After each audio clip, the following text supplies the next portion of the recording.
కాబట్టి ఇక్కడ క్రైస్తవుడు అంటే అభిషక్తుడు, ప్రతిష్ఠించబడినవాడు అభిషక్తుడు. ಅಂದ್ರೆ ಕ್ರೈಸ್ತನು ಅಂತಂದ್ರೆ ಅಭಿಷಿಕ್ತನು, ಪ್ರತಿಷ್ಠಿಸಲ್ಪಟ್ಟಂತವನು, మనం ప్రత్యేకించబడ్డాం. ಅಂದ್ರೆ ಪ್ರತ್ಯೇಕಿಸಲ್ಪಟ್ಟಂತ ಆತನು ಕ್ರೈಸ್ತನು ಅಂತಂದ್ರೆ మన జీవితాన్ని దేవునికి సమర్పించుకున్నాం. ನಮ್ಮ ಜೀವಿತಗಳನ್ನ ದೇವರಿಗಾಗಿ ಸಮರ್ಪಣೆ ಮಾಡ್ಕೊಂಡಿದೀವಿ. సమర్పించుకున్న తర్వాత ఈ దేహంతో మళ్ళీ ఎలా పాపం చేస్తాం? ಸಮರ್ಪಿಸಿಕೊಂಡ ಮೇಲೆ ಪುನಃ ಈ ದೇಹದಿಂದ ಪಾಪವನ್ನ ಹೇಗೆ ಮಾಡ್ಲಿಕ್ಕೆ ಸಾಧ್ಯ? నీ హృదయంలో క్రీస్తుని ప్రభువుగా ప్రతిష్ఠించుకుంటే, ನಿಮ್ಮ ಹೃದಯಗಳಲ್ಲಿ ಕರ್ತನನ್ನ ಕ್ರಿಸ್ತನೆಂದು ಪ್ರತಿಷ್ಠೆ ಪಡಿಸ್ಕೊಳ್ರಿ ಅಂತ ಹೇಳ್ತಾ ಇದ್ದಾನಲ್ಲ, నీ హృదయాన్ని ఆయనకి అప్పగించేశావు. ನಿನ್ನ ಹೃದಯನ ಆತನಿಗೆ ಒಪ್ಪಿಸ್ಕೊಟ್ಬಿಟ್ಟಿದ್ಯಾ. మళ్ళీ నీ హృదయపు వాంఛలు నెరవేర్చుకోవడానికి ఎలా ఇష్టపడతావు? ಪುನಃ ನೀನು ಹೃದಯದ ಕೋರಿಕೆಗಳನ್ನ ನೆರವೇರಿಸಿಕೊಳ್ಳೋದಕ್ಕೆ ನೀನು ಹೇಗೆ ಇಷ್ಟಪಡ್ತೀಯಾ? కాబట్టి క్రైస్తవులు అంటే ప్రతిష్ఠించబడిన వారు. ಆದ್ರಿಂದ ಕ್ರೈಸ್ತರು ಅಂತಂದ್ರೆ ಪ್ರತಿಷ್ಠಿಸಲ್ಪಟ್ಟಂತವರು. ఒకసారి ప్రతిష్ఠించబడ్డారంటే, ಒಂದು ಸಾರಿ ಪ್ರತಿಷ್ಠಿಸಲ್ಪಟ್ಟಿದ್ದಾರೆ ಅಂತಂದ್ರೆ ఎట్టి పరిస్థితుల్లోనూ దేని కొరకైతే ప్రతిష్ఠించబడ్డారో దాని కొరకే పనిచేయాలి. ಯಾವುದಕ್ಕೋಸ್ಕರ ಪ್ರತಿಷ್ಠಿಸಲ್ಪಟ್ಟಿದೆಯೋ ಅದೇ ಕೆಲಸಕ್ಕೋಸ್ಕರ ಅದು ಬಳಕೆ ಆಗ್ಬೇಕು ವಿನಃ ಮತ್ತೊಂದು ಕೆಲಸ ಬಳಕೆ ಆಗಬಾರ್ದು. దాని కొరకే జీవించాలి. ಪ್ರಾಣ ಹೋದ್ರೂ ಕೂಡ ಅದಕ್ಕೋಸ್ಕರನೇ ಜೀವಿಸಬೇಕು. ప్రతిష్ఠించబడ్డంటే అదే. ಅದು ಪ್ರತಿಷ್ಠಿಸಲ್ಪಡೋದು ಅಂತಂದ್ರೆ ಅರ್ಥ ಅದು. మరి ఈరోజు క్రైస్తవులందరూ ప్రతిష్ఠించబడినట్టుగానే బ్రతుకుతున్నారా? ಹಾಗಾದ್ರೆ ಈ ದಿನಗಳಲ್ಲಿ ಕ್ರೈಸ್ತರೆಲ್ಲರೂ ಪ್ರತಿಷ್ಠಿಸಲ್ಪಟ್ಟವರಂತಾನೆ ಬದುಕ್ತಾ ಇದ್ದಾರಾ? నా నోటిని దేవునికి సమర్పించుకున్నాను, ఈ నోటితో నేను చెడు మాటలు మాట్లాడను అనే తీర్మానం ఉంది. ನನ್ನ ಈ ಬಾಯಿಯನ್ನ ದೇವರಿಗೆ ನನ್ನ ಪ್ರತಿಷ್ಠೆ ಮಾಡ್ಕೊಂಡಿದ್ದೀನಿ, ಈ ಬಾಯಿಯಿಂದ ನಾನು ಸುಳ್ಳನ್ನ ಆಡಲ್ಲ ಅಂತಕ್ಕಂಥ ಮನಸ್ಸುಗಳು ಜನರು ಎಷ್ಟು ಜನ ಇದ್ದಾರೆ? ఈ చేతులు దేవునికి సమర్పించుకున్నాను, ఈ చేతులతో ఎవరిని కొట్టను, ಈ ಕೈಗಳನ್ನ ದೇವರಿಗೆ ಸಮರ್ಪಿಸಿಕೊಂಡಿದ್ದೀನಿ, ಈ ಕೈಗಳಿಂದ ನಾನು ಯಾರನ್ನು ಹೊಡೆಯಲ್ಲ, ఈ చేతులతో చెయ్యకూడని అనేకమైన పనులు ఉన్నాయి, వాటిని నేను చెయ్యను అనే ప్రతిష్ఠ ఎంతమందికి ఉంది? ಈ ಕೈಗಳಿಂದ ಮಾಡಬಾರ್ದಂತ ಕೆಲಸಗಳು ಅನೇಕ ಇದಾವೆ, ಅವುಗಳನ್ನ ನಾನು ಮಾಡೋದಿಲ್ಲ ಅಂತೇಳಿ ಈ ರೀತಿಯಾದಂತ ಕೈಗಳನ್ನ ಎಷ್ಟು ಜನ ಇಟ್ಕೊಂಡಿದೀವಿ. ఆ కాళ్ళు దేవుని కొరకు ప్రతిష్ఠించబడితే, ನನ್ನ ಕಾಲುಗಳನ್ನ ದೇವರಿಗೋಸ್ಕರ ಪ್ರತಿಷ್ಠಿಸಲ್ಪಟ್ರೆ దుష్టుల మార్గం చొప్పున ఎందుకు ప్రయాణం చేస్తాను? ದುಷ್ಟರ ಮಾರ್ಗದಲ್ಲಿ ನಾನು ಹೇಗೆ ನಡ್ಲಿಕ್ಕೆ ಸಾಧ್ಯ? కాబట్టి దేవుని యొక్క అవయవాలలో భాగమైన దాన్ని వేసి యొక్క అవయవంలో భాగంగా చేస్తారా అని అడిగాడు. ಅಂದ್ರೆ ದೇವರ ಅಂಗಾಂಗವಾಗಿರ್ತಕ್ಕಂಥದ್ದನ್ನ ತೆಗೆದುಕೊಂಡು ಹೋಗಿ ನೀನು ವೇಶ್ಯ ಅಂಗವನ್ನಾಗಿ ಮಾಡ್ಲಿಕ್ಕೆ ಆಗುತ್ತಾ ಅಂತ ಕೇಳ್ತಾ ಇದ್ದಾರೆ. రోమపత్రిక 6వ అధ్యాయంలో, ರೋಮಾಪುರದವರು ಬರೆದ ಪತ್ರಿಕೆ 6ನೇ ಅಧ್ಯಾಯದಲ್ಲಿ 12వ వచనం నుండి ఈ ప్రకారంగా మనకు రాయబడింది. 12ನೇ ವಚನದಲ್ಲಿ ಈ ರೀತಿಯಾಗಿ ನಮಗೆ ಬರೆಯಲ್ಪಟ್ಟಿದೆ. కాబట్టి శరీర దురాశలకు లోబడినట్లుగా చావునకు లోనైన మీ శరీరమందు పాపమును ఏలనీయకుడి. ಈಗಿರುವುದರಿಂದ ಸಾಯತಕ್ಕ ನಿಮ್ಮ ದೇಹದ ಮೇಲೆ ಪಾಪವನ್ನು ಆಳಗೊಳಿಸಿ ನಿಮ್ಮ ದೇಹದ ದುರಾಶೆಗಳಿಗೆ ಒಳಪಡಬೇಡ್ರಿ. 13 ಕೂಡ 13ನೇ ವಚನ, ಇದು ಮಾತ್ರವಲ್ಲದೆ ನೀವು ನಿಮ್ಮ ಅಂಗಗಳನ್ನು ಪಾಪಕ್ಕೆ ಒಪ್ಪಿಸುವವರಾಗಿದ್ದು ದುಷ್ಟತ್ವವನ್ನು ನಡೆಸುವ ಸಾಧನಗಳಾಗ ಮಾಡಬೇಡಿರಿ. 1 Corinthians ಕೊರಿಂಥದವರಿಗೆ ಬರೆದ ಮೊದಲನೇ ಪತ್ರಿಕೆ 6th chapter 6ನೇ ಅಧ್ಯಾಯ 15th verse, 15ನೇ ವಚನದಲ್ಲಿ, ನಿಮ್ಮ ದೇಹಗಳು ಕ್ರಿಸ್ತನ ಅಂಗಗಳಾಗಿವೆ ಎಂಬುದು ನಿಮಗೆ ತಿಳಿಯದೋ? ಈಗಿರಲಾಗಿ ಕ್ರಿಸ್ತನ ಅಂಗಗಳಾಗಿರುವಂಥವುಗಳನ್ನು ತೆಗೆದುಬಿಟ್ಟು ಸೂಳೆಯ ಅಂಗಗಳಾಗ ಮಾಡಬಹುದು, ಎಂದಿಗೂ ಮಾಡಬಾರದು. ಸೂಳೆಯ ಸಂಸರ್ಗ ಮಾಡುವವನು ಅವಳೊಂದಿಗೆ ಒಂದೇ ದೇಹವಾಗಿದ್ದಾನೆಂಬುದು ನಿಮಗೆ ತಿಳಿಯದೋ?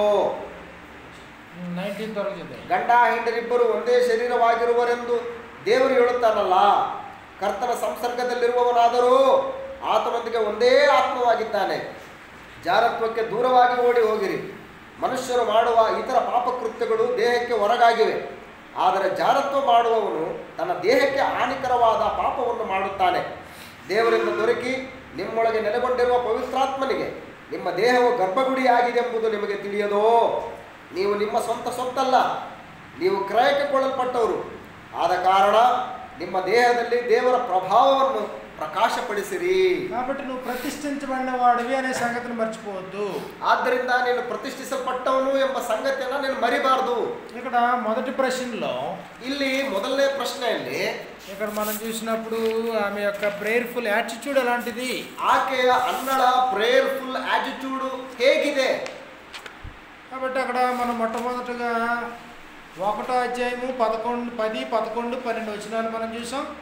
1ನೇ ಅಧ್ಯಾಯ 11 ಮತ್ತು 12ನೇ ವಚನವನ್ನು ನಾವು ನೋಡ್ಕೊಂಡಿದ್ದೀವಿ. బహు దుఃఖాక్రాంతురాలయ్యండి యెహోవా సన్నిధిని ప్రార్థన చేస్తుంది, బహుగా ఏడుస్తుంది. ತುಂಬಾ ದುಃಖದಿಂದ ಯೆಹೋವನ సన్నిధిಯಲ್ಲಿ ప్రార్థನೆ ಮಾಡ್ತಾ ఇದ್ದಾಳೆ, అಳುతా ఇದ್ದಾಳೆ. కాబట్టి ఒకవేళ మగపిల్లడు పుడితే దేవుని కొరకు మొక్కుకుంది సమర్పించుకోవడానికి.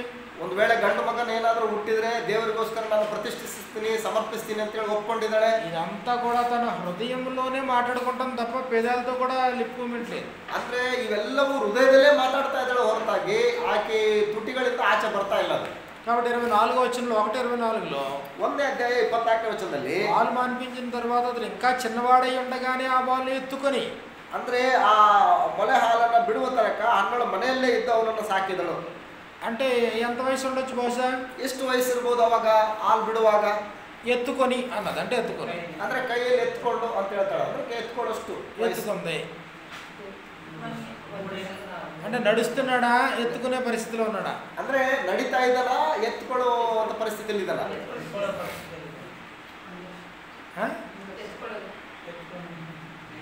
మరి ఎత్తుకునే పెట్టినైతే అక్కడ ఎలా వదిలేసి ఇచ్చేస్తాయి? అక్కడ ఎవరు ఎత్తుకుంటారు? అక్కడ ಇಲ್ಲಿ ಎತ್ಕೊಳ್ಳೋ ಮಗನ ತಗೊಂಡು ಹೋಗ್ಬಿಟ್ಟು ಅಲ್ಲಿ ಹೋಗಿ ಬಿಟ್ಟು ಬಂದ್ರೆ ಅಲ್ಲಿ ಯಾರು ನೋಡ್ಕೋತಾರೆ ಮತ್ತೆ ಅವನ್ನ?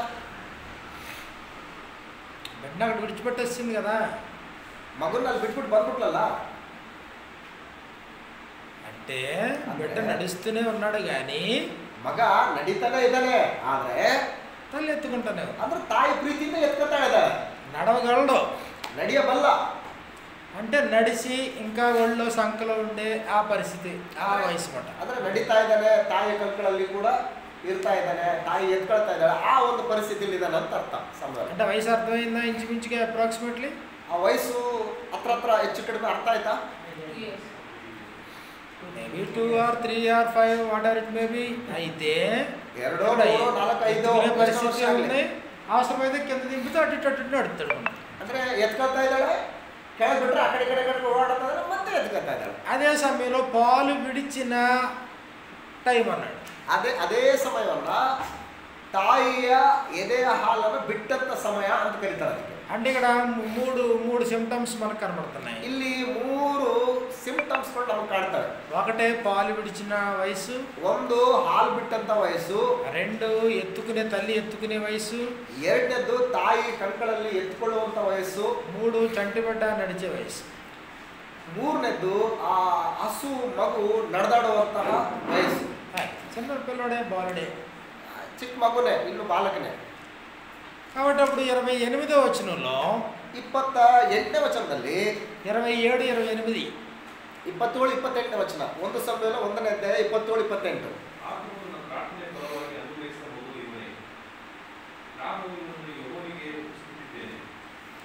ఆ బిడ్డను యెహోవాకు ప్రతిష్ఠించుచున్నాను.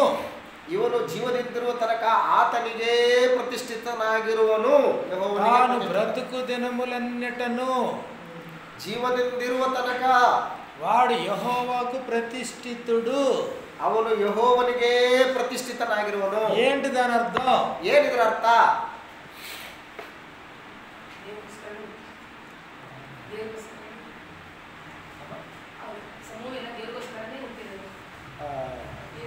సమూయేల పుట్టింది దేవుని కొరకే. ఓకే, తల్లి మాట అంటుందంటే ఏంటి అర్థం? ఏంటి ಅಂದ್ರೆ ఈ ತಾಯಿ ಮಾತಾಡ್ತಾ ಇದ್ದಾಳಲ್ಲ, తల్లికి ఏం తెలుసు? సమర్పిస్తున్నానంటే తల్లికి ఏం తెలుసు? ತಾಯಿಗೆ ಏನ್ ಗೊತ್ತಾಗುತ್ತೆ ಇದರಿಂದ? ಪ್ರತಿಷ್ಠಿಸಿದೀನಿ ನಾನು ಅಂತಂದ್ರೆ ತಾಯಿಗೆ ಏನ್ ಗೊತ್ತಾಗುತ್ತೆ? ఆ బిడ్డ విషయంలో ఇంక నా జోక్యం ఉండదు. ಆ ಮಗುವಿನ ವಿಷಯದಲ್ಲಿ ಇನ್ನು ಮೇಲೆ ನನ್ನ ಜೋಕ್ಯ ಇರಲ್ಲ, ಕಾಳಜಿ ಇರಲ್ಲ, ನನ್ನ ಇನ್ವಾಲ್ವ್ಮೆಂಟ್ ಇರಲ್ಲ. ಬಿಡ್ಡ ವಿಷయంలో నా పెత్తనం ఏమి ఉండదు. ಆ ಮಗನ ವಿಷಯದಲ್ಲಿ ನನ್ನ ಹಿರಿತನ, ಆತನ ಮೇಲೆ ಆಡಳಿತ ಆಗ್ಲಿ ಅವೆಲ್ಲ ಏನು ಇರಲ್ಲ ನಂದು. ఇప్పుడు పుట్టిన బిడ్డనే దేవుడికి అలా సమర్పించుకోవాలా? ప్రశ్న మళ్ళీ. ಈಗ ಮತ್ತೆ ಪ್ರಶ್ನೆ, ಹುಟ್ಟಿದ ಮಕ್ಕಳನ್ನ ಈ ರೀತಿಯಾಗಿ ದೇವರಿಗೆ ಪ್ರತಿಷ್ಠಿಸಿಕೊಳ್ಳಬೇಕಾ? ఎక్కడి నుంచి వచ్చింది? ಎಲ್ಲಿಂದ ಬಂತಿದೆ? పుట్టిన బిడ్డను దేవునికి సమర్పించాలని అసలు ప్రారంభం ఎక్కడి నుంచి ప్రారంభమైంది? ಹುಟ್ಟಿದ ಮಗುವನ್ನ ದೇವರಿಗೆ ಪ್ರತಿಷ್ಠಿಸಬೇಕು ಅಂತಕ್ಕಂಥದ್ದು ಇಷ್ಟಕ್ಕೂ ಎಲ್ಲಿಂದ ಪ್ರಾರಂಭ ಆಯಿತು?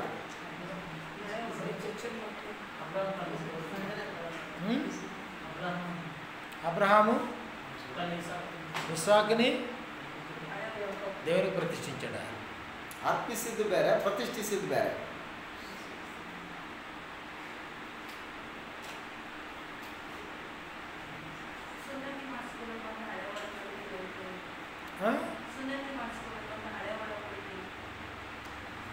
సున్నతి చేయించుకోవాలని పాత నిబంధనలో చెప్తున్నది కదా.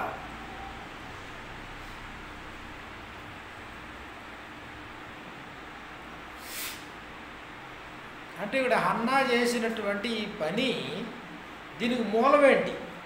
ಹನ್ನಳು ಈಗ ಮಾಡಿದಂಥ ಈ ಒಂದು ಕೆಲಸಕ್ಕೆ ಮೂಲ ಯಾವುದು? ಈಗ ತನ್ನ ಮಗನನ್ನ ಯೆಹೋವನಿಗೆ ಸಮರ್ಪಿಸಿದಳಲ್ಲ, ಇದ್ರ ಮೂಲ ಯಾವುದು? ಎಲ್ಲಿಂದ ಬಂತಿದು? ఎక్కడ? ధర్మశాస్త్రದಲ್ಲಿ ఎಲ್ಲಿ? ఎందుకంటే ఇప్పుడు పిల్లలు కావాలంటే పిల్లలు కావాలని అడగాలి. మక్కಳು ಬೇಕು ಅಂತಂದ್ರೆ దేవుడికి మక్కಳು ಬೇಕು ಅಂತ ಕೇಳಬೇಕು. కానీ పిల్లోడిని ఇస్తేనని మళ్ళీ తిరిగి ఇచ్చేస్తాననేది ఎక్కడ అసలు ఆవిడకి ఆ విశ్వాసానికి ఆధారం ఏంటి? ಅಂದ್ರೆ ಮಕ್ಕಳನ್ನ ಕೊಟ್ಟ ಮೇಲೆ ಈ ಮಗನ ನಿನಗೆ ಪ್ರತಿಷ್ಠಿಸ್ತೀನಿ ಅಂತಂದ್ರೆ ಈಕೆಗೆ ಎಲ್ಲಿಂದ ಬಂತಿದು? ಈ ಆಲೋಚನೆ ಎಲ್ಲಿಂದ ಬಂತು? ಪ್ರಶ್ನೆ ಅರ್ಥ ಏನು?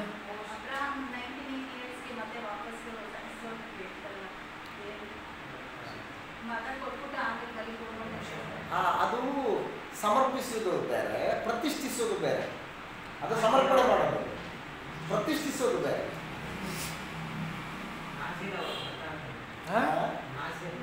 ನಾಜಿರು ವ್ರತ ಅದು ವ್ರತ. ಅದು ಮಗನ ಸಮರ್ಪಿಸ್ಕೊಳ್ಳೋದು ಇದೆಯಲ್ಲ, ಮಗುನ ಸಮರ್ಪಿಸೋದು. ಮಗುನ ಯೆಹೋವನಿಗೆ ಪ್ರತಿಷ್ಠಿಸಿದ್ದು, ಆತನಿಗೆ ಮೀಸಲು. ಅಬ್ರಹಾಂ ತಗೊಂಡೋಗಿದ್ದಲ್ಲಿ ಇದು ಏನದು ಬಲಿ ಕೊಡಕ್ಕೆ. ఆ తర్వాత మళ్ళీ అబ్రహం కొడుకే ఆయన. ಮತ್ತೆ ಅಬ್ರಾಹ್ಮನ ಮಗನೇ ಆದಾತ. ಮತ್ತೆ ಅಬ್ರಾಹ್ಮನೇ ಆತನ ಮೇಲೆ ಆಳ್ವಿಕೆ ನಡೆಸ್ತಾನೆ, ಇಸಾಕನ ಮೇಲೆ. ಪ್ರತಿಷ್ಠಿಸುವಂತಂದ್ರೆ ಇನ್ನು ನಾನು ಆತನ ಮೇಲೆ ಆಳ್ವಿಕೆ ಇಲ್ಲ, ನನ್ನ ಪರಿಪಾಲನೆ ಇಲ್ಲ, ನಾನು ಆತನ ಮೇಲೆ ಯಾವುದೇ ವಿಧವಾದಂಥ ಜೋಗ್ಯ ತಗೊಳ್ಳಲ್ಲ, ಇನ್ವಾಲ್ವ್ ಆಗಲ್ಲ, ಆತ ಯೆಹೋವನಿಗೆ ಪ್ರತಿಷ್ಠಿತನು ಅನ್ನುವಂಥದ್ದಕ್ಕೆ ಮೂಲ ಎಲ್ಲಿದ್ದು? ಮೂಲ ಯಾವುದು?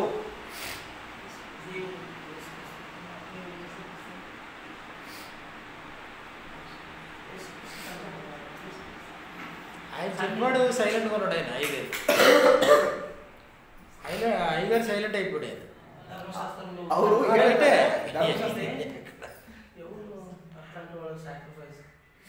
సాక్రిఫైస్ అలా అలా కాదు నాన్న. ఇక్కడ ఏంటంటే నా దగ్గర లేదు, నాకు బిడ్డలు లేదు. ಈಗ ನೋಡಿ, ನಮಗೆ ಮಕ್ಕಳಿಲ್ಲ. దేవుడి దగ్గరికి వెళ్ళాను, బిడ్డని అని అడిగాను. ದೇವ್ರ ಹತ್ರಕ್ಕೆ ಹೋದೆ, ಮಕ್ಕಳು ಬೇಕು ಅಂತ ಕೇಳಿದೆ. అంతవరకు ఇబ్బంది లేదు, ಅಲ್ಲಿವರೆಗೆ ಏನು ತೊಂದರೆ ಇಲ್ಲ. కానీ నువ్వు నాకు బిడ్డనిస్తే నీకు సమర్పించుకుంటాను, ನನ್ನ ಮಗನ್ನು ಕೊಟ್ರೆ ನಿನಗೆ ಸಮರ್ಪಿಸ್ಕೊಳ್ತೀನಿ. ఈ పద్ధతి అసలు ఎక్కడి నుంచి వచ్చింది? అదే ఈ పద్ధతి ఎಲ್ಲಿಂದ ಬಂತು?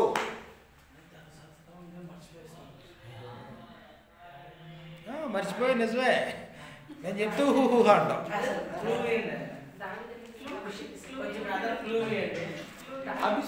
క్లూ ఇవ్వనా?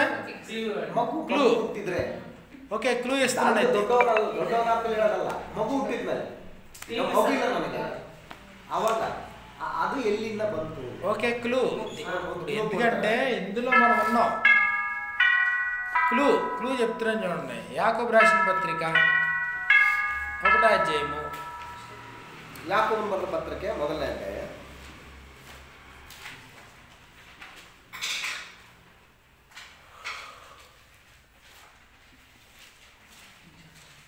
18వ వచనం. 18ನೇ ವಚನ.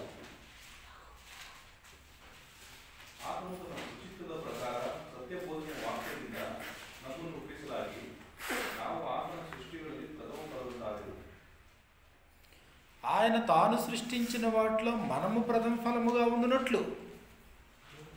మనము అంటే సంఘం.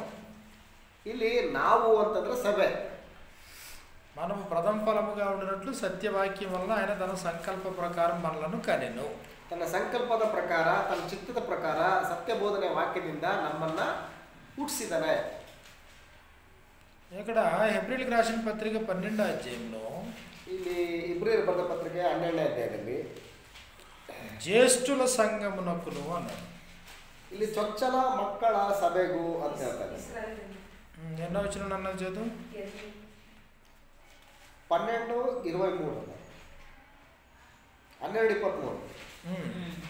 ఇప్పుడైతే సియోను కొండకును జీవము గల దేవుని పట్టణము అనగా పరలోకపు యెరూషలేమునకు 1000 కొలది దేవదూతలకును పరలోకమందు వ్రాయబడి ఉన్న జ్యేష్ఠులు అంటే ప్రథమ కుమారులు ಮೊದಲನೇ ಮಗ జ్యేష్ఠుల సంఘమునకును అన్నాడు.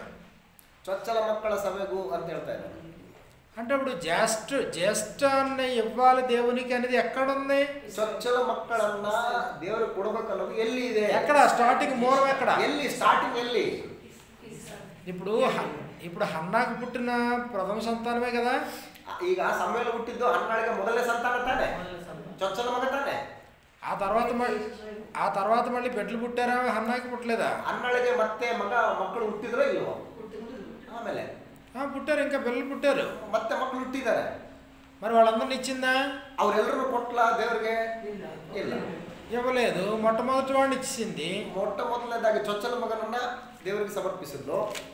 ఇది ఎక్కడి నుంచి వచ్చింది? దీని మూలం ಇದು ಮೂಲ ಎಲ್ಲಿಂದ ಬಂತು? ಚೊಚ್ಚಲ ಮಕ್ಕಳನ್ನ ದೇವರಿಗೆ ಪ್ರತಿಷ್ಠಾಪನೆ ಮಾಡ್ತೀವಿ, ಪ್ರತಿಷ್ಠಿಸ್ತೀವಿ ಅಂತ ಅನ್ನೋದು ಎಲ್ಲಿಂದ ಬಂತು? ಇದೇ ಸತ್ಯವೇದದಲ್ಲಿ ಎಲ್ಲಿಂದ ಬಂತು? ಅದೇ ದೇವರಿಂದ ಬಂತು. ರೆಫರೆನ್ಸ್ ಅದೇನು ಸಂದರ್ಭ?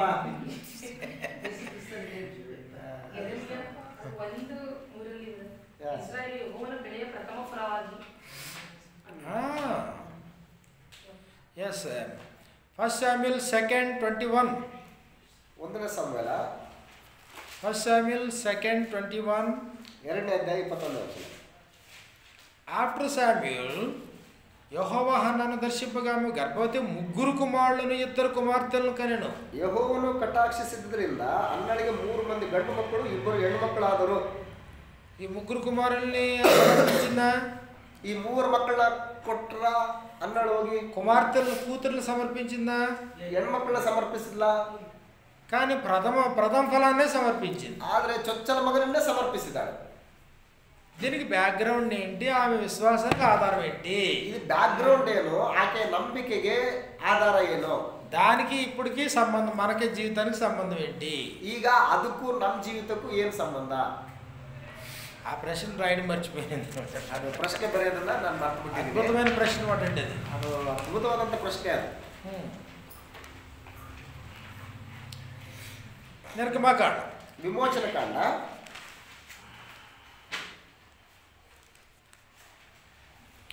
13వ అధ్యాయం 1-2 వచనాలు. 13ನೇ ಅಧ್ಯಾಯ 1-2 ವಚನ. విమోచనకాండ 13th chapter 13th verse 1, 2 and 3. ಯೆಹೋವನು ಮೋಶೆಗೆ, ಇಸ್ರಾಯೇಲರು ತಮ್ಮೊಳಗಾಗಲಿ ತಮ್ಮ ಪಶುಗಳೊಳಗಾಗಲಿ ಪ್ರಥಮ ಗರ್ಭವನ್ನು ಅಂದರೆ ಚೊಚ್ಚಲಾಗಿ ಹುಟ್ಟಿದ್ದೆಲ್ಲವನ್ನು ನನಗೆ ಮೀಸಲಾಗಿಡಬೇಕು, ಅದು ನನ್ನದೇ ಎಂದು ಹೇಳಿದನು. అక్కడ ఏమైనా కనబడిందా? ಇಲ್ಲಿ ಏನಾದರೂ కాಣಿస్తా? మనుషుల యొక్క పశువుల యొక్క ప్రథమ సంతానంగా ప్రతి తొలిచూరి పిల్లను నాకు ప్రతిష్ఠించండి. ప్రతి తొలిచూరిని ప్రతిష్ఠించమన్నాడా? ఎందుకు ప్రతిష్ఠించాలా? ಇಲ್ಲಿದೆ ತಮ್ಮೊಳಗಾಗಲಿ ಅಂದ್ರೆ ಮನುಷ್ಯರೊಳಗಾಗಲಿ, ಆಮೇಲೆ ಪಶುಗಳೊಳಗಾಗಲಿ ಪ್ರಥಮ ಗರ್ಭವನ್ನ ಚೊಚ್ಚಲ ಹುಟ್ಟಿದಂಥದ್ದನ್ನ ಯಾರಿಗೆ ಸಮರ್ಪಿಸಬೇಕು? ಇದು ಬ್ಯಾಕ್ಗ್ರೌಂಡ್. chapter 13 verse 12. 12ನೇ ವಚನ. ವಿಮೋಚನಕಾಂಡ 13ನೇ ಅಧ್ಯಾಯ 12ನೇ ವಚನ. ಪಶುಗಳಲ್ಲಿಯೂ ಹುಟ್ಟುವ ಪ್ರಥಮ ಗರ್ಭವನ್ನೆಲ್ಲ ಗಂಡಾದ ಪಕ್ಷಕ್ಕೆ ಯೆಹೋವನ ಭಾಗವನ್ನು ತಿಳಿದುಕೊಂಡು ಆತನಿಗೆ ಸಮರ್ಪಿಸಬೇಕು. That is only male. ಮಗಳಿಯ ಮಗನು ಓನ್ಲಿ ಮಗನು ಪ್ರತಿಷ್ಠಿಂಚಾಲೆ. ಗಂಡು ಮಗುವನ್ನ ಪ್ರತಿಷ್ಠಿಸಬೇಕು. ఎందుకు ప్రతిష్ఠించమన్నాడు? ಯಾಕೆ ಪ್ರತಿಷ್ಠಿಸಲ್ಪಡಬೇಕು? తొలిచూర్ని ఎందుకు ప్రతిష్ఠించమన్నాడు? ಅದು ಪ್ರಥಮ ಫಲ ಗರ್ಭ ಅಂದ್ರೆ ಚೊಚ್ಚಲ ಮಕ್ಕಳನ್ನೇ ಯಾಕೆ ಪ್ರತಿಷ್ಠಿಸಬೇಕು? మగబిడ్డనే ఎందుకు ప్రతిష్ఠించమన్నాడు? ಗಂಡು ಮಕ್ಕಳನ್ನೇ ಯಾಕೆ ಪ್ರತಿಷ್ಠಿಸಬೇಕು? మూలం ఏంటి? ಮೂಲ ಏನು? బికాస్ ಕಾರಣ ಏನಂದ್ರೆ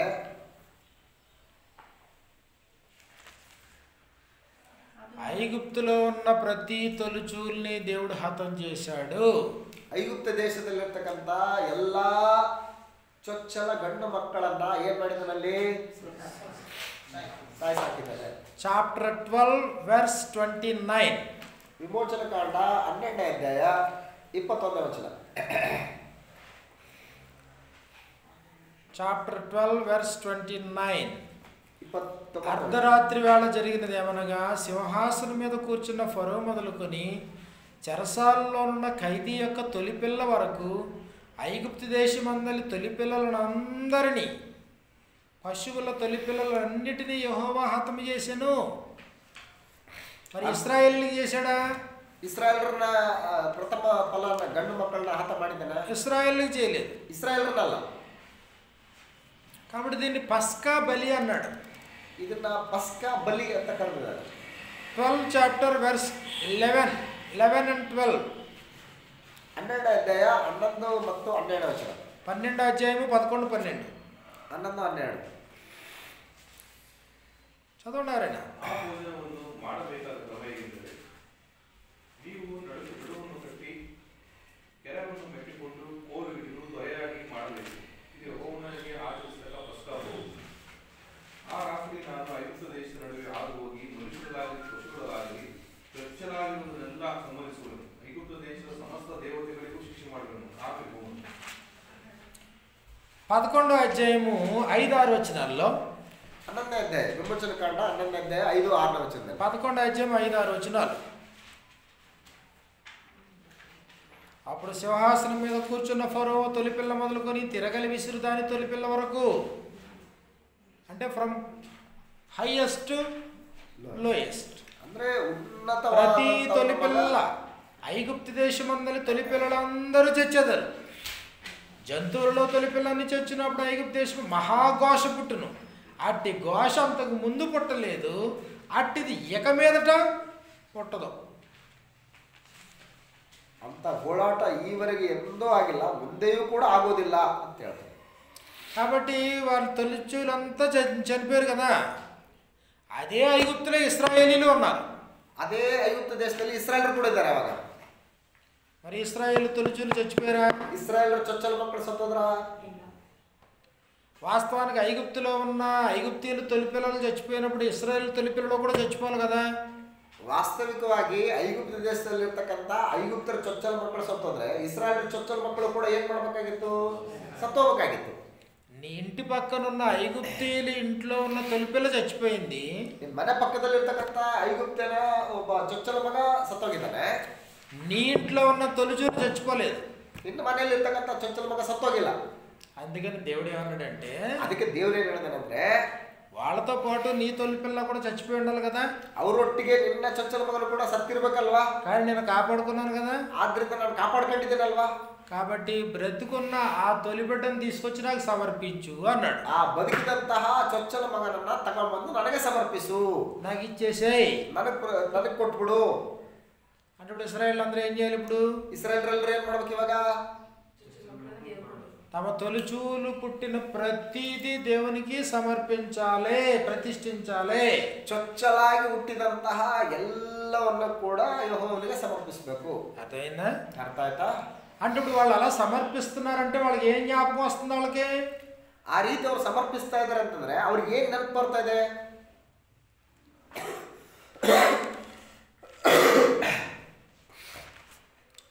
సంఖ్యాకాండం 15:25లో, ಅರಣ್ಯಕಾಂಡ క్షమించండి, నిర్గమకాండం 15:29, ವಿಮೋಚನ ಕಾಂಡ 15ನೇ ಅಧ್ಯಾಯ 29ನೇ ವಚನ.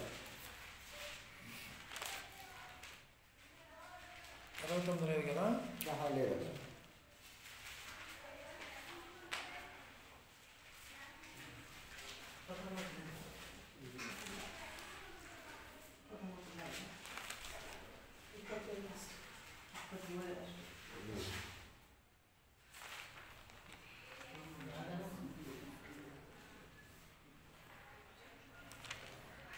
సంఖ్యాకాండం 18:6, ಅರಣ್ಯಕಾಂಡ 18ನೇ ಅಧ್ಯಾಯ 6ನೇ ವಚನ.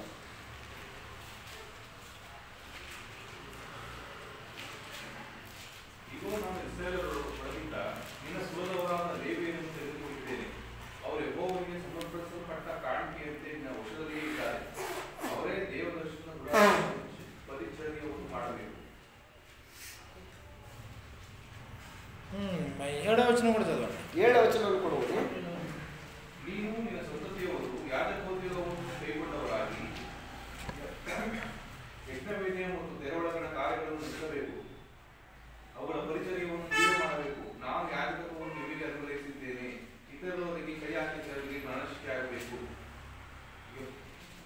ಯೆಹೋವನು ಆರೋನನಿಗೆ ಆಜ್ಞಾಪಿಸಿದ್ದೇನೆಂದರೆ, ಇಸ್ರಾಯೇಲರು ನನಗೋಸ್ಕರ ಪ್ರತ್ಯೇಕಿಸಿ ಸಮರ್ಪಿಸುವ ಪದಾರ್ಥಗಳನ್ನೆಲ್ಲ, ಅಂದರೆ ದೇವರ ವಸ್ತುಗಳನ್ನೆಲ್ಲ ನಾನು ನಿನ್ನ ಮತ್ತು చాలు. ఇక్కడ ఏం జరిగిందంటే ఇశ్రాయేలీల ప్రతి తొలుచూలు దేవుంది. ఇస్రాయేలರ ప్రతి చొచ్చల మగు యార్ದು దేవుడు, దేవునికి సమర్పించాలి, ప్రతిష్ఠించాలి, దేవునికి ప్రతిష్ఠించಬೇಕು. కానీ అది ఇవ్వడానికి అందరికీ కష్టం. ಅದನ್ನ ಕೊಡೋದಕ್ಕೆ ಎಲ್ರಿಗೂ ಕಷ್ಟ, అంతే కదా. ಕಷ್ಟ ತಾನೆ, ಕಷ್ಟ ಆಗುತ್ತಲ್ಲ. అప్పుడు దేవుడు చిన్న వెసులుబాటు ఇచ్చాడు మళ్ళీ వాళ్ళకి. ದೇವರು ಅವ್ರಿಗೊಂದು ಪರ್ಯಾಯ ವ್ಯವಸ್ಥೆಯನ್ನ ಮಾಡಿಕೊಟ್ಟಿದ್ದಾರೆ. ಕಷ್ಟ ಆದ್ರೆ ನೀವು వెసులుబాటు ఏంటంటే ಅದೊಂದು ಇನ್ನೊಂದು ಪರ್ಯಾಯ ವ್ಯವಸ್ಥೆ ಏನು, ಅದು నిర్గమకాండం 13వ అధ్యాయము ವಿಮೋಚನಕಾಂಡ 13ನೇ ಅಧ್ಯಾಯದಲ್ಲಿ 12, 13, 14 వచనాలు. 12, 13, 14 వచన. 12వ వచనంలో ప్రతి తొలుచూలు పిల్లను నీ కలుగు పశువుల సంతతిలో ప్రతి తొలిచూలు పిల్ల యెహోవాకు ప్రతిష్ఠించాలి, వారిలో మగ సంతానం యెహోవా దగును. 13 ప్రతి గాడిద తొలి పిల్లను వెల ఇచ్చి విడిపింపి దానికి మారుగా గొర్రె పిల్లను ప్రతిష్ఠించాలి, అట్లు దాన్ని విడిపించిన దాని మెడని విరగదీయాలి. నీ కుమారులో తొలిచూలైన ప్రతి మగవాన్ని వెల ఇచ్చి విడిపించాలి. అంటే మళ్ళీ విడిపించుకునే అవకాశాన్ని, అంటే సమర్పించిన తర్వాత అవసరమైతే మళ్ళీ విడిపించే అవకాశాన్ని ఇచ్చాడు. ಸಮರ್ಪಿಸಿದ ನಂತರ ಇಲ್ಲ ನನಗೆ ದೊಡ್ಡ ಮಗ ಬೇಕೇ ಬೇಕು ಅಂತಕ್ಕಂಥದ್ದು ಏನಾದರೂ ಆಲೋಚನೆ ಬಂದರೆ ನಿಮಗೆ, ಅದಕ್ಕೆ ಬದಲಾಗಿ ಏನಾದ್ರು ಸಮರ್ಪಣೆ ಮಾಡಿಕೊಂಡು ಬೆಲೆ ಕೊಟ್ಟು ಏನು ಮಾಡ್ಬೋದು, ಚೊಚ್ಚಲ ಮಗನ್ನ ಬಿಡಿಸ್ಕೋಬಹುದು. ಈ ಒಂದು ವ್ಯವಸ್ಥೆನೂ ಕೂಡ ದೇವರು 13-15లో 13ನೇ ಅಧ್ಯಾಯ 15ನೇ ವಚನದಲ್ಲಿ ఫరో మనలను పోనీయకుండా తన మనసు కఠినపరచుకొనగా యెహోవా మనుషుల తొలి సంతానంనేమి జంతువుల తొలి సంతానంనేమి ఐగుప్తు దేశంలో తొలి సంతానం అంతయు సంహరించెను. ఆ హేతువు చేతను, ఈ కారణాన్ని బట్టి నేను మగదైన ప్రతి తొలిచూలి పిల్లను యెహోవాకు బలిగా అర్పించుదును. అయితే నా కుమారుల్లో ప్రతి తొలిచూలు సంతానమును వెల ఇచ్చి విడిపించుదురని చెప్పెను. ಮನುಷ್ಯರಿಂದಾದ ಪ್ರಥಮ ಗರ್ಭವನ್ನಾದರೂ ಬದಲು ಕೊಟ್ಟು ಬಿಡಿಸುತ್ತೇವೆ ಎಂದು ಹೇಳಬೇಕು. అంటే ఇక్కడ వాస్తవానికి ఇశ్రాయేలు తొలిచూలు దేవుంది, ఇశ్రాయేలರ ప్రథమ గర్భఫల దేవుడుదదు. ఒకవేళ నీకు కావాలి అని అంటే నువ్వు మళ్ళీ దాన్ని విడిపించుకోవచ్చు. ಒಂದು ವೇಳೆ ಆ ಪ್ರಥಮ ಗರ್ಭಫಲ ನಿನಗೆ ಬೇಕು ಅಂತಂದ್ರೆ ನೀನು ಮತ್ತೆ ಅದನ್ನ ಬಿಡಿಸ್ಕೋಬಹುದು.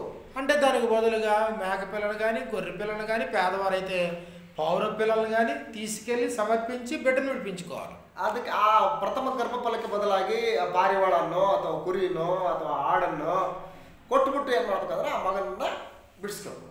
అప్పుడు ఇశ్రాయేలు అందరూ ఏం చేస్తారు? ಆಗ ಇಸ್ರಾಯೇಲ್ರು ಏನು ಮಾಡ್ತಾರೆ? అక్కడ సమర్పించుకుని వదిలేస్తారా దేవునికి, లేకపోతే మళ్ళీ వెనక్కి తెచ్చేసుకుంటారా? ಸಮರ್ಪಣೆ ಮಾಡಿ ಬಿಟ್ಬಿಡ್ತಾರ, ಮತ್ತೆ ಹಿಂದಕ್ಕೆ ಕರ್ಕೊಂಡ್ಬರ್ತಾರ ಮಗನ ಏನಾದ್ರು ಬದಲು ಕೊಟ್ಟು. ఏం చేస్తారు ఇశ్రాయేలు అందరూ? ಏನ್ ಮಾಡ್ತಾರೆ ಇಸ್ರಾಯೇಲ್ರು?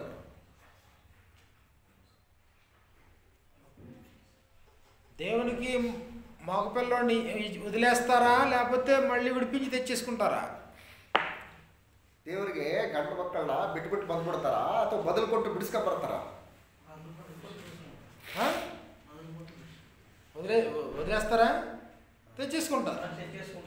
అందరూ ఇదే మొదలెట్టారు. మళ్ళీ ఎల్లరూ ಇದನ್ನೇ ಮಾಡಕ್ స్టార్ట్ ಮಾಡ್ಬಿಟ್ಟು పుట్టిన తర్వాత దేవాలయంలోకి మందిరంలోకి వెళ్ళడం, పౌర పిల్లలను గువ్వలను లేకపోతే అక్కడ పశువుల్ని బలి ఇవ్వడం, ఈ ఇచ్చినట్టు దేవునికి ఇచ్చినట్టు ఇచ్చి మళ్ళీ వెనక్కి తెచ్చేసుకోవడం.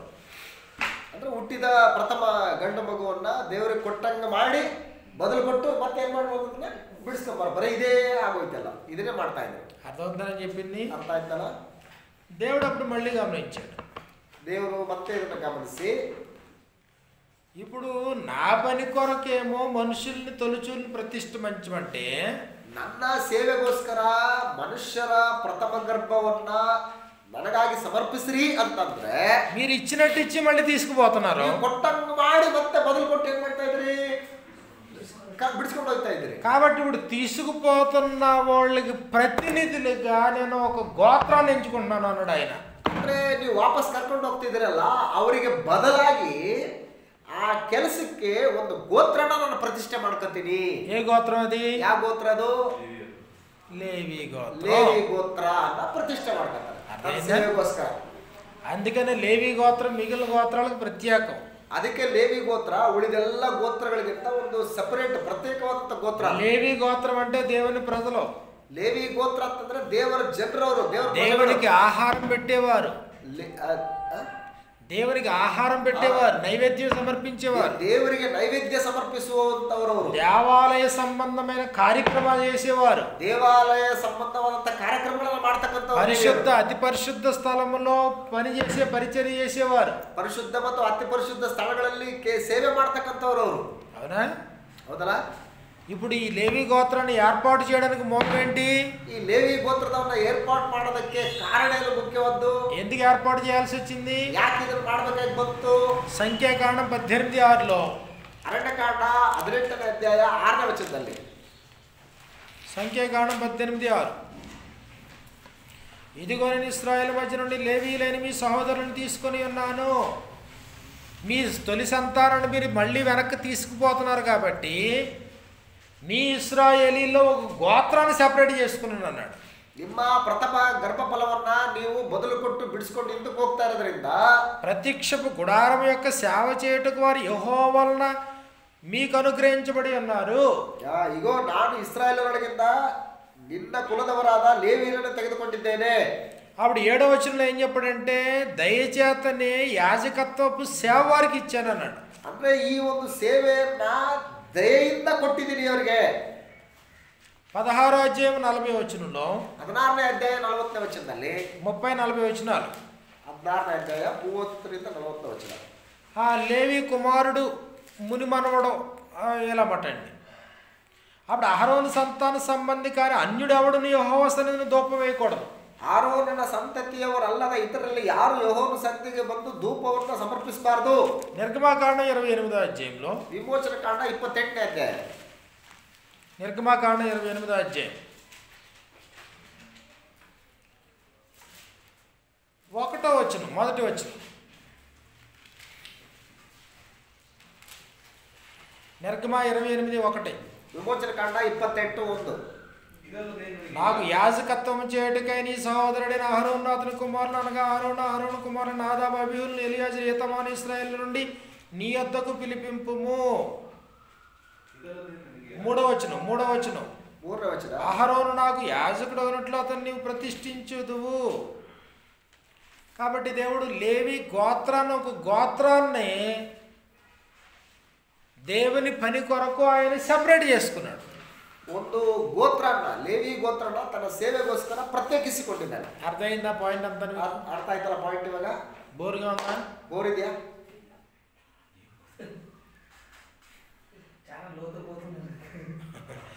మరి తవ్వుతున్నావు కదా, మరి ತೋಡ್ತಾ ಇರ್ಬೇಕಲ್ಲ, ತೋಡ್ತಾ ಇದ್ರೆ ಒಳಗೆ ಹೋಗ್ತೀವಿ. ఇప్పుడు అన్న బిడ్డలు లేరు, ಅಣ್ಣಳಿಗೆ ಮಕ್ಕಳಿಲ್ಲ, వెళ్ళింది ఏడ్చుకుంది, ತುಂಬಾ ಅಳ್ತಾ ಇದ್ದಾಳೆ. వెళ్ళి కొడుకుని అన్నది అనుకోండి, ఇబ్బంది లేదు అక్కడ వరకుని. మగను కొడు ಅಂತಂದ್ರೆ ಏನು ಸಮಸ್ಯೆ ಇದ್ದಿಲ್ಲ. కానీ నువ్వు ఇచ్చిన దాని వాళ్ళు వెనక్కి ఇచ్చేటువంటి వాళ్ళని నేను కొట్టుకున్న ಮತ್ತೆ ನಾನು ಇನ್ನು ವಾಪಸ್ ಕೊಡ್ತೀನಿ ಅನ್ನೋದು ఎక్కడి నుంచి వచ్చిన రూలు? ఎಲ್ಲಿಂದ ಬಂತು ಈ ರೂಲು? ఈవిడు కొత్తగా పెట్టిన రూలా లేకపోతే దేవుడే పెట్టిన రూలా? ಈಕೆ ಹೊಸದಾಗಿ ಇಟ್ಟಂತ ರೂಲಾ ಅಥವಾ ದೇವರೇ ಇಟ್ಟಂತ ರೂಲಾ? ಇದು అది ಇದು ఈరోజు సంఘంలో జరుగుతున్న ప్రతిదీ కూడా ఇది దేవుడే పెట్టిందా మనుషులు పెట్టిందా ఆలోచించాలా. ಇವತ್ತು ಸಭೆಯಲ್ಲಿ ನಡೀತಕ್ಕಂಥ ಎಲ್ಲವನ್ನು ಕೂಡ ದೇವರೇ ಇಟ್ಟಿದ್ದಾನ, ಮನುಷ್ಯರು ಇಟ್ಟಿದ್ದಾನ ಅಂತಕ್ಕಂಥದ್ದು ಕೂಡ దేవుడే పెట్టిన నియమం ఇది, ದೇವರೇ ಇಟ್ಟಂತ ನಿಯಮ ಇದು. ఎందుకు పెట్టాడు దేవుడు? ಯಾಕೆ ಇಟ್ಟಿದ್ದಾನೆ ದೇವರು? ఇశ్రాయేలు తొలి సంతానం అంతటినే చంపాడు, మహాఘోష పుట్టింది. అయితే ఇశ్రాయేలీలో ఏ తొలి సంతానం చచ్చిపోలేదు. ಐಗುಪ್ತರ ಎಲ್ಲ ಚೊಚ್ಚಲ ಮಕ್ಕಳೆಲ್ಲ ಸತ್ತೋದ್ರು. ಅಲ್ಲಿ ಬಹಳ ದೊಡ್ಡ ಗೋಳಾಟ ಉಂಟಾಯಿತು. ಆದರೆ ಇಸ್ರಾಯೇಲ್ ಚೊಚ್ಚಲ ಮಕ್ಕಳು ಯಾರೂ ಸಾಯಲಿಲ್ಲ. అప్పుడు దేవుడు ఏం చేశాడు అంటే, ఇదిగో మీ తొలి సంతానం నేను కాపాడాను కాబట్టి కాపాడిన ఈ తొలి సంతానాన్ని, అంటే వాస్తవానికి చచ్చిపోవలసిన వాళ్ళు ఏళ్ళు కూడా, కానీ నేను ఏం చేశాను, కాపాడాను. కాపాడి నా బిడ్డలు నాకు ఇచ్చేసేయండి అన్నాడు దేవుడు. ಅಂದರೆ ನಿಮ್ಮ ಮಕ್ಕಳು ಕೂಡ ಅವ್ರ ಜೊತೆಲಿ ಸಾಯ್ಬೇಕಾಗಿತ್ತು, ಆದರೆ ನಾವು ಮಕ್ಕಳನ್ನ ಕಾಪಾಡಿದ್ವಿ. ಕಾಪಾಡಿದಂಥ ಮಕ್ಕಳು ಯಾರು ಸತ್ತದು? ನನ್ನ ಸೊತ್ತು ನನಗೆ ಕೊಡ್ರಿ ಅಂತ ಕೇಳ್ತಾ ಇದ್ದಾರೆ ದೇವರು. ಆದರೆ ಇವ್ರು ಏನು ಮಾಡ್ತಾ ಇದ್ದಾರೆ, ಬದಲು ಕೊಟ್ಟು ಎಲ್ಲರನ್ನ ಬಿಡಿಸ್ಕೊಂಡು ಹೋಗ್ತಾ ಇದ್ದಾರೆ. ಅದಕ್ಕೆ ಲೇವಿ ಗೋತ್ರನ ಸಪರೇಟ್ ಆಗಿ ಮಾಡ್ತಾ ಇದ್ದಾರೆ. కానీ వీళ్ళు కష్టం మీద ఇస్తున్నప్పుడు మళ్ళీ దేవుడు వెసులుబాటు ఇచ్చాడు. ಇವರು ಕಷ್ಟದಿಂದ ದುಃಖದಿಂದ ಕೊಡ್ತಾ ಇರಬೇಕಾದ್ರೆ ಮತ್ತೊಂದು పర్యాయ ವ್ಯವಸ್ಥೆಯನ್ನ ಅಲ್ಲಿ ದೇವರು ఎందుకంటే తొలిబిడ్డ అంటే ఎక్కువ ప్రేమ ఉంటది కదా. ಈ ಚೊಚ್ಚಲ ಮಕ್ಕಳಂದ್ರೆ ತುಂಬಾ ಪ್ರೀತಿ ಇರುತ್ತಲ್ವಾ ತಂದೆ ತಾಯಿಗಳಿಗೆ. తొలిబిడ్డ అన్నప్పటికి ఎక్కువ ప్రథమ ఫలం ఎక్కువ ప్రేమ ఎఫెక్షన్ ఉంటది. ತುಂಬಾ ಒಂದು సంబంధ అటాచ్మెంట్ ప్రీతి ಜಾಸ್ತಿ ಇರುತ್ತೆ ಚೊಚ್ಚಲ ಮಕ್ಕಳ ಮೇಲೆ. మళ్ళీ తీసుకెళ్ళి ఆయనకి సమర్పించేసుకోవాలంటే వీళ్ళు ఎడుతూ కూర్చోవాలి ఇక్కడ ఇంటి దగ్గర. ಮಗನ ಸಮರ್ಪಿಸ್ಕೋಬೇಕಂತಂದ್ರೆ ಇವರು ಅಳ್ತಾ ಕೂರ್ತಿದ್ರು. అందుకని దేవుడు వెసులుబాటు ఇచ్చాడు. మళ్ళీ ಅಲ್ಲಿ ಒಂದು ವ್ಯವಸ್ಥೆಯನ್ನ ಮಾಡ್ಕೊಂಡಿದ್ದಾನೆ. ఏంటి వెసులుబాటు ఏంటి? ఆల్టర్నేషన్ ఏంటి? ಏನದು ఆల్టర్నేషన్ ಏನದು? నువ్వు మర్యాద ప్రకారం మందిరానికి తీసుకెళ్ళిపోయి నువ్వు అక్కడ సమర్పించేసుకుని మళ్ళీ నువ్వు విడిపించుకోవచ్చు. ನೀನು ತಂದು ಆ ಆಜ್ಞೆ ಪ್ರಕಾರ ತಂದು ಸಮರ್ಪಿಸಿ ಮತ್ತೆ ಏನಾದರೂ ಕೊಟ್ಟು ಅದನ್ನ ಬಿಡಿಸ್ಕೊಂಡು ಹೋಗ್ಬೋದು ಪ್ರಥಮ ಫಲನ. యేసు ప్రభుని కూడా దేవాలయంలో తీసుకెళ్ళి అప్పగించేసి మళ్ళీ తెచ్చేసుకున్నారు లేదా? యేసు క్రీస్తుని కూడా ಹಾಗೆ ದೇವಾಲಯಕ್ಕೆ ಕರ್ಕೊಂಡು ఇశ్రాయేలీల్లో పుట్టిన ప్రతి బిడ్డని ముందు దేవాలయంలోకి తీసుకెళ్ళి అక్కడ ప్రతిష్ఠించేసి మళ్ళీ వెనక్కి తెచ్చేసుకుంటారు అన్నమాట. ಅಂದ್ರೆ ಇಸ್ರಾಯೇಲರಲ್ಲಿ ಹುಟ್ಟಿದಂತ ಪ್ರತಿ ಪ್ರಥಮ ಗರ್ಭ ಫಲವನ್ನ ದೇವಾಲಯಕ್ಕೆ ಹೋಗಿ ಸಮರ್ಪಿಸಿ ಅದಕ್ಕೆ ಬದಲಾಗಿ ಕೊಟ್ಟು ಇವ್ರನ್ನ ಬಿಡಿಸ್ಕೊಂಡ್ ಬರಬೇಕು. మళ్ళీ వెనక్కి తెచ్చేసుకుంటే ಮತ್ತೆ అప్పుడు మళ్ళీ దేవుడు మళ్ళీ ప్లాన్ చేసుకున్నాడు. ಮತ್ತೆ ದೇವರು ಪ್ಲಾನ್ ಮಾಡ್ಕೊಂಡಿದ್ದಾನೆ. సర్లే ఇప్పుడు 12 గోత్రాల్లో ಸರಿ, ಹಾಗಾದ್ರೆ ಈ 12 ಗೋತ್ರಗಳಿದಾವೆ. ఒక గోత్రాన్ని సెపరేట్ ప్రత్యేకంగా నా పని కొరకు ప్రతిష్ఠించుకుంటున్నాను. ಒಂದು ಗೋತ್ರವನ್ನ ಪ್ರತ್ಯೇಕಿಸಿ ನನ್ನ ಸೇವೆಗೋಸ್ಕರ ಪ್ರತಿಷ್ಠೆ ಮಾಡ್ಕೊತೀನಿ. ಅದನ್ನ సంఖ్యాకాండం 3వ అధ్యాయంలో ಅರಣ್ಯಕಾಂಡ ಪುಸ್ತಕ 3ನೇ ಅಧ್ಯಾಯದಲ್ಲಿ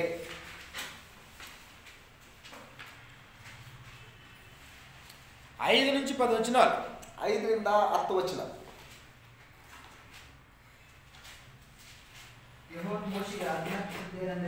లేకపోతే 9 నుంచి చదివేశాను. 9th వర్స్ నుంచి చదువు.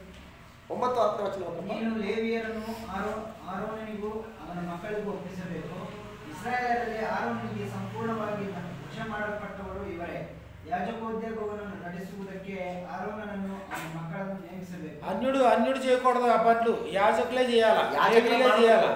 అన్యుడు సమీపిస్తే వాడికి మరణశిక్ష అన్నాడు. 11-12 వచనాల్లో 11-12 ವಚನದಲ್ಲಿ యెహోవా మోషేಗೆ ನಾನು ఇశ్రాయేలರಲ್ಲಿ ಚೊಚ್ಚಲಾದ ಗಂಡಸರಿಗೆ ಬದಲಾಗಿ అది మారుగా అనడా, ಅಂದ್ರೆ ಬದಲಾಗಿ నేను ಅಂತಿದ್ದಾನೆ. ఇశ్రాయేలీలో తొలిచూలి అయిన ప్రతి మగపిల్లకు మారుగా ಯೆಹೋವನ ಮೋಶೆಗೆ ನಾನು ಇಸ್ರಾಯೇಲರಲ್ಲಿ ಚೊಚ್ಚಲಾದ ಗಂಡಸರಿಗೆ ಬದಲಾಗಿ ఇశ్రాయేలు నుండి లేవీయులను నా వశం చేసుకుని ఉన్నాను.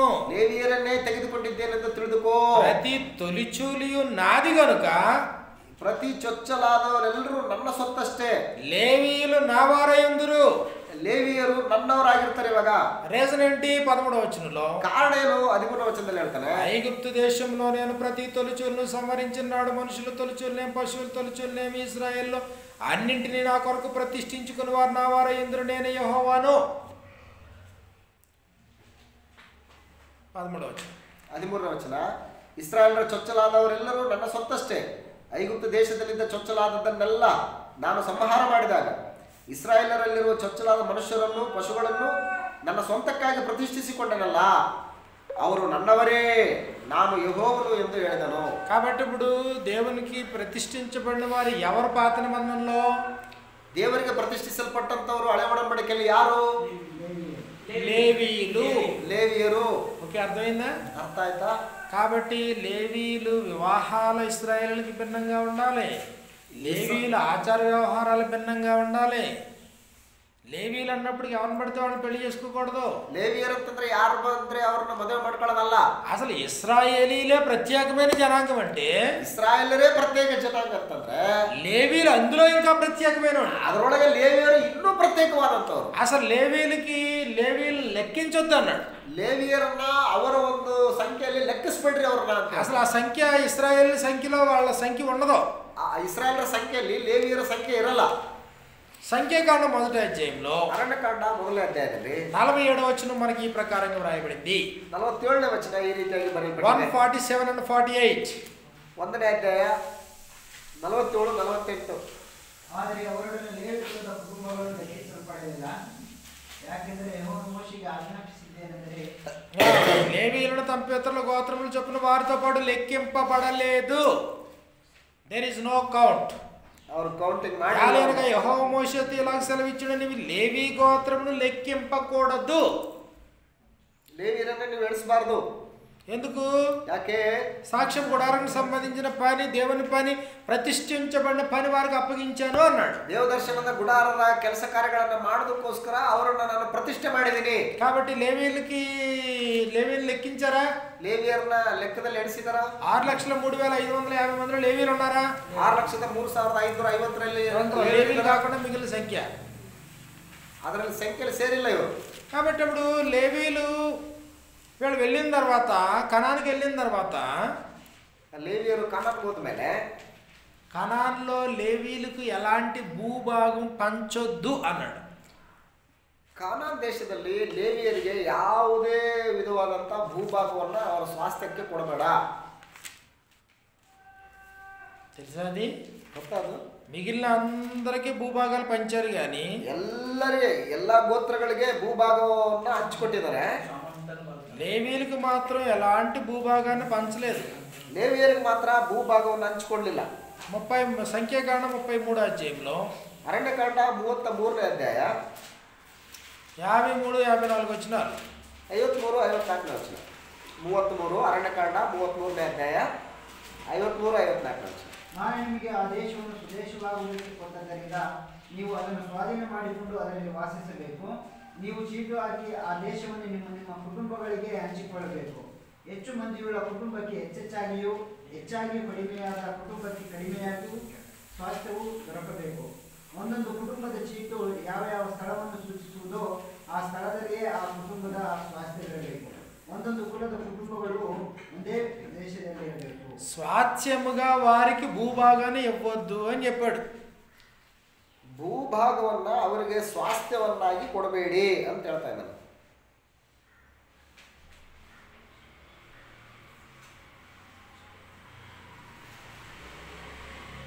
34:13 నుంచి 34ನೇ ಅಧ್ಯಾಯ 13ನೇ వచనದಿಂದ, మోషే ఇశ్రాయేలుతో మీరు చీట్లు వేసి పొందబోచున్న దేశం ఇది. యెహోవా 9 గోత్రములకు అర్ధగోత్రాలు 9.5 గోత్రాల వారికి ఇవ్వాలని ఆజ్ఞాపించాడు. 9 ಕುಲದವರಿಗೆ ಈ ಚೀಟು ಹಾಕಿ ಆ ಸ್ವಾಸ್ಥ್ಯವನ್ನ ಹಂಚಿಕೊಡ್ಬೇಕು ಅಂತ ಹೇಳ್ತಾ ಇದ್ದಾನೆ. 15వ వచనంలో మనష్య అర్ధగోత్రం 2.5 గోత్రాలు అన్నాడు. ಈ 14ನೇ ವಚನದಲ್ಲಿ ಬೇರೆ 2.5 ಕುಲಗಳವರು ಅಂದ್ರೆ ರೂಬೇನ್ಯರ ಕುಟುಂಬಗಳಿಗೂ 9.5 ప్లస్ 2.5 9.5 ಪ್ಲಸ್ 2.5 ఎంత? ಎಷ್ಟಾಯ್ತು? 9.5 ಪ್ಲಸ್ 2.5 9.5 గోత్రాలు ప్లస్ 2.5 గోత్రాలు ఎంత? 12 గోత్రాలు. ఇశ్రాయేలు ఎన్ని గోత్రాలు? 12 గోత్రాలు. మరి లేవీలకి పంచారా? ಲೇವಿಯರಿಗೆ ಹಂಚಿಕೊಟ್ಟಿದ್ದಾರಾ? మరి లేవీలకు పంచకుండా 12 గోత్రాలు ఎలా వచ్చినాయి? ಈ ಲೇವಿಯರಿಗೆ ಅಲ್ಲದೇನೆ 12 ಗೋತ್ರ ಹೆಂಗ್ ಬಂತು? ಲೇವಿಯರಿಗೆ ಹಂಚಲಿಲ್ವಲ್ಲ, ಮತ್ತೆ 12 ಗೋತ್ರ ಹೆಂಗ್ ಬಂತು? అక్కడ 34, 13, 15 వచనాల్లో 34ನೇ ಅಧ್ಯಾಯ సంఖ్యాకాండం 34, 13లో ಅರಣ್ಯಕಾಂಡ 34ನೇ ಅಧ್ಯಾಯ 13ನೇ ವಚನದಲ್ಲಿ 9.5 గోత్రాలు 9.5 ಗೋತ್ರ. ఆ తర్వాత 15వ వచనంలో ಅದಾದ ನಂತರ 14-15ನೇ ವಚನದಲ್ಲಿ 2.5 గోత్రాలు. ಇಲ್ಲಿ 2.5 ಗೋತ್ರಗಳು ಬಂತು. టోటల్ 12 గోత్రాలు. ಟೋಟಲ್ 12 ಗೋತ್ರಗಳಾಯ್ತು. మరి అప్పుడు లేవీలకి పంపకం వచ్చినట్టే కదా. మరి ಈಗ ಲೇವಿಯರಿಗೆ ಸ್ವಾಸ್ಥ್ಯ ಬಂದಾಗ ಲೆಕ್ಕ ತಾನೆ. ಇಸ್ರಾಯೇಲ್ 12 ಗೋತ್ರ ಅಲ್ವಾ? మరి లేవీలకి మరి పంచకూడదు కదా. ಲೇವಿಯರಿಗೆ ಸ್ವಾಸ್ಥ್ಯ ಕೊಡಬೇಡಿ ಅಂತ ಹೇಳಿದಾರಲ್ಲ.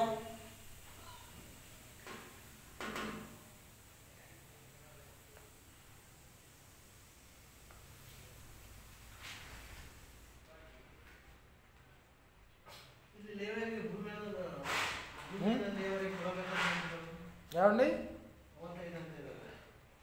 అన్న?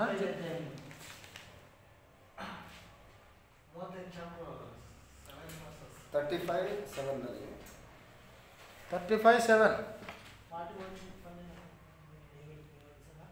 ಇವು ಆಶ್ರಯ ನಗರಗಳು. ఆశ్రయపురాలు ఓకే, ఆశ్రయపురాలు ఉన్నాయి, కానీ స్వాచ్ఛంగా భూమిని పంచొద్దు అన్నాడు. ಅವರಿಗೆ ಸ್ವಾಸ್ಥ್ಯವಾಗಿ ಭೂಮಿನ ಹಂಚ್ಕೊಂಡು ಈ ಆಶ್ರಯ ನಗರಗಳಿದಾವೆ, ಅವರಿಗೆ ಪ್ರಾಪರ್ಟೀಸ್, ಆಸ್ತಿ, ಹಕ್ಕು, ಸ್ವಾಸ್ಥ್ಯವನ್ನಾಗಿ ಯಾರು ಲೇವಿಯರಿಗೆ ಕೊಡಬಾರ್ದು ಅಂತ ಹೇಳ್ತಾ ಇದ್ದಾರೆ. ఇక్కడ 6వ వచనం 35:6, 35ನೇ ಅಧ್ಯಾಯ 6ನೇ ವಚನ, 35:2 35ನೇ ಅಧ್ಯಾಯ వారికి పురాలను ఇవ్వాలని వారిని ఆజ్ఞాపించు అన్నాడు. 6వ వచనంలో లేవికి ఇచ్చు పురములలో 6 ఆశ్రయపురాలు ఉండాలి. ఎందుకు ఆశ్రయపురాలు పారిపోవడానికి అనుకూలంగానే అలా 42 పురాలు ఉండాలన్నాడు. 42 + 6 48 పురాలు. అంతే తప్ప వీరికి స్వాచ్ఛంగా భూభాగాన్ని పంచకూడదు.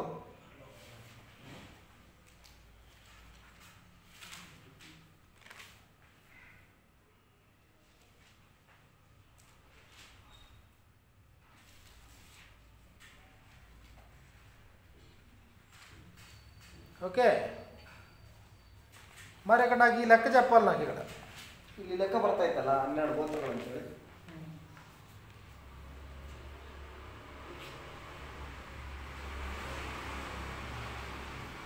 చిన్న బ్రేక్ తీసుకుని మళ్ళీ చెప్తారా? ಚಿಕ್ಕ ಬ್ರೇಕ್ ತಗೊಂಡ చిన్న బ్రేక్ తీసుకుని వచ్చి ఇక్కడ నాకు ఈ లెక్క ఎలాగో చెప్పాలి. ఇందులో లేవీ లేరు. ఇందులో 9:30 ಮತ್ತು 2:30 ಲೇವಿಯರಿಲ್ಲ. కానీ మరి 12 అలా వచ్చింది. ಆದರೂ 12 ಹೆಂಗೆ ಬಂತು? మీకు చిన్న క్లూ ఇస్తున్నాను. మీకు ಒಂದು ಕ್ಲೂ ಕೊಡ್ತಾ ಇದ್ದೀನಿ. అపోస్తలులు ఎంతమంది? ಅಪೋಸ್ತಲರು ಎಷ್ಟು? అపోస్తలులు 12 13. ಅಪೋಸ್ತಲರು 12 13.